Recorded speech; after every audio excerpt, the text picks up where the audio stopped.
Pranay case విషయంలో నల్లగొండలో వచ్చినటువంటి తీర్పు ఏదైతే ఉందో ఆ తీర్పు ఒక నేరస్తులకు ఒక కనువిప్పు అనేది కలగాలి, కనువిప్పు కావాలి.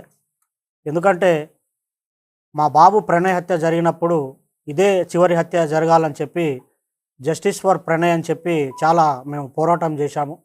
కానీ ఆ హత్య తర్వాత కూడా చాలా హత్యలు జరగటం అనేది జరిగింది. అయితే ఈ హత్య తర్వాత జరిగినటువంటి హత్యలు చేసిన వాళ్ళకి కానివ్వండి, కులాన్ని పట్టుకొని వేలాడే వాళ్లకు, కుల దురంకార హత్యలు చేసే వాళ్లకు, తర్వాత కన్న కూతుర్లను చంపుకునే వాళ్లకు, కన్న కొడుకులను చంపుకునే వాళ్లకు, అవతలి వ్యక్తులను చంపే వాళ్లకు కులం పేరుతోని ఈ యొక్క తీర్పు అనేది కనువిప్పు కావాలని నేను కోరుకుంటున్నాను. వాస్తవంగా ఈ ఇన్సిడెంట్ తర్వాత మీ అందరికీ తెలుసు, చాలా లాస్ అయిపోయాం మేము. ఇప్పుడు మాకు కొడుకు లేకుండా పోయాడు, అమృతకి భర్త లేకుండా, తర్వాత నా మనవనికి తండ్రి లేకుండా పోయాడు. తర్వాత మారుతిరావు ఆయన అమృత ఫాదర్ ఆయన కూడా సూసైడ్ చేసుకున్నాడు.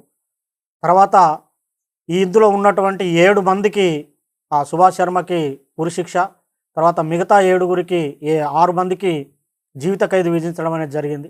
వారి కుటుంబాలు కూడా బాధపడుతూ ఉంటాయి.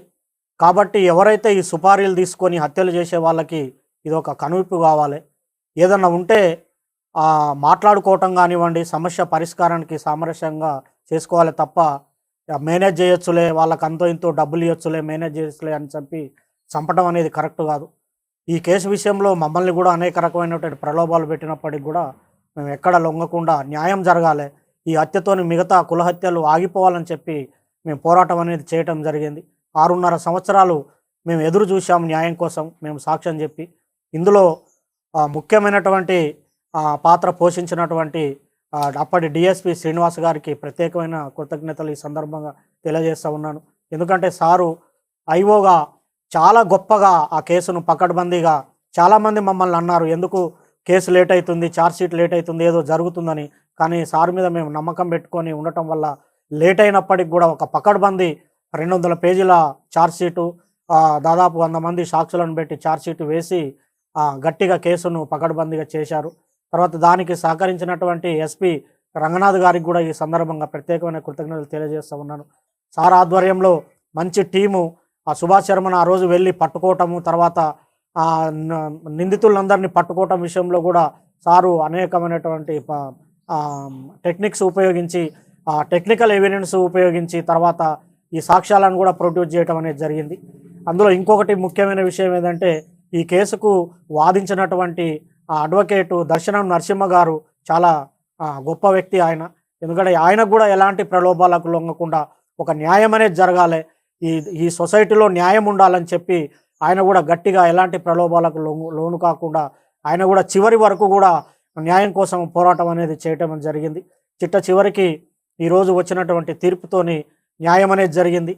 వాస్తవంగా అందరూ మీకు సంతోషంగా ఉందంటారంటే సంతోషం కాదు, ఇది వాస్తవంగా ఏంటంటే నా బాధను ఎవరు తీర్చలేరు, కొడుకు లేని బాధ ఎవరు తీర్చలేరు.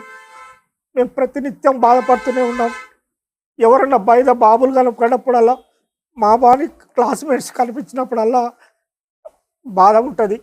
కాబట్టి దయచేసి నేను చెప్పేది ఏంటంటే చంపుకోవటం అనేది కరెక్ట్ కాదు. ఇప్పుడు నా మనవడు ఉన్నాడు, మనవడిని కూడా మేము చూసుకోవాలి. మాకు ఎవరి మీద కోపాలు లేవు. మేము ఈ కేసు విషయంలో సాక్ష్యం చెప్పాము, మా బాధ్యత మేము నిర్వర్తించాము. కేవలం ఈ హత్యలు ఆగాలనే ఉద్దేశంతోనే చెప్పాము తప్ప వేరే మరొకటి కాదని ఈ సందర్భంగా నేను తెలియజేస్తున్నాను. న్యాయస్థానం కూడా కరెక్ట్ అయిన తీర్పిచ్చింది. ఈ సందర్భంగా చివరిగా నేను చెప్పేటి ఒకటే, న్యాయం అనేది ఉంటుంది. పోలీసులు కానివ్వండి, చట్టం కానివ్వండి, న్యాయమూర్తులు కానివ్వండి, న్యాయవాదులు కానివ్వండి ప్రలోభాలకు లొంగుకారు. ఈ దేశంలో, ఈ రాష్ట్రంలో, ఈ సమాజంలో న్యాయం అనేది ఉందని మరొకసారి రుజువందని తెలియజేసుకుంటూ సెలవు తీసుకుంటాం.